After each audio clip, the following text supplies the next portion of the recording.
Today I'm going to show you how to make this scene completely in Blender. The first step is to open Blender, go into the compositing tab, click use nodes, put the movie clip image into a keying image node, then click and put it into the image of a color spill node, switch it to average, plug the image of the color spill node into the set alpha, then put the matte of the key node into the dilate erode, then also put the matte into the alpha into the second set alpha node. Put this image into that image into that image, then plug the image of the set alpha into the composite and viewer. Then you're just going to pick your clip. As for me, I like to pick a darker color so that way that the green is taken care of more. So as you can see, we did that. You can lower the white a little bit, put a little more, put a little black on it. That way that it has a very contrasty of what is and what's not. So you can also make it a little darker there. That way that's just keyed out for now. You can play with these color spills settings. You want all of them on. Green I just put up all the way. I just like to tweak these settings a little bit. Just have it match, kind of like match how it's going to. Basically, our goal is no green. That's basically what we want. Also, plug the mask into the alpha into the first set alpha node. I forgot to mention that. That's my fault. I like to make this to -2. Yeah. So it's kind of cutting a little bit. As you can see, it's cutting beautifully around the edges. We just need to do a little bit more.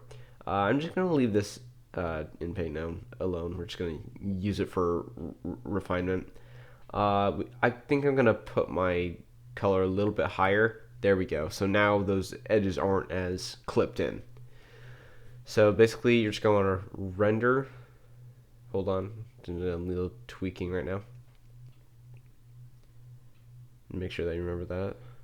Yep. Honestly, it looks pretty good.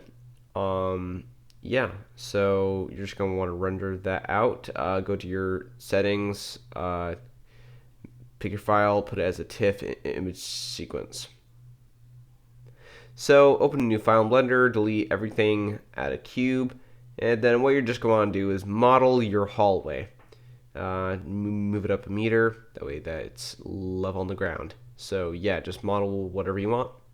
This is the model that I ended up with. As you can see, I duplicated this model a bunch of times going that way instead of the array modifier. I had a reason for that. I just wanted the realism of many things, and also I wanted to add that door back there just so I had an end, So then also I'm rendering Eevee, so add all these point lights to your actual lights on your object. And then you're going to import your video footage.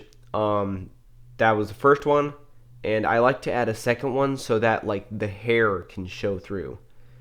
I mean the light can show through the hair. It's a little hack that I figured out recently. So it really helps with the realism of this. And yeah, so just scroll through your timeline, kind of like just see how it's going to be. And to me, it looks pretty good.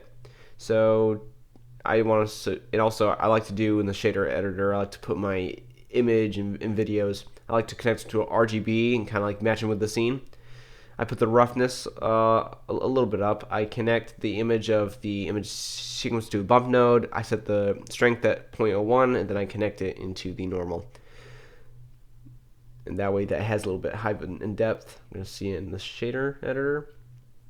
And now as you can see, it looks fantastic. I added these point lights to be around his head, and as you can see, it looks more realistic with the double layer.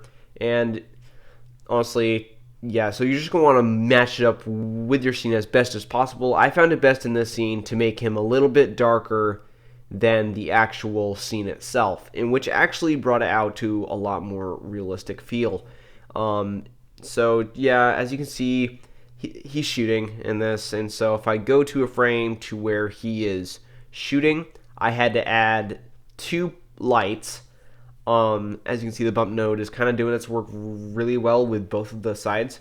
As you can see, I had to put like one for the gun and one for the face, but it works out really well in that way that the bump node and the two sides of both of the planes are making that so much more realistic.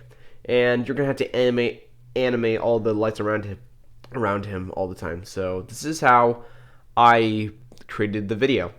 The gun's blaster effects were made in DaVinci Resolve, but the rest of it was completely made in Blender. So, if you like this video, please leave a comment down below or subscribe to see more videos like this.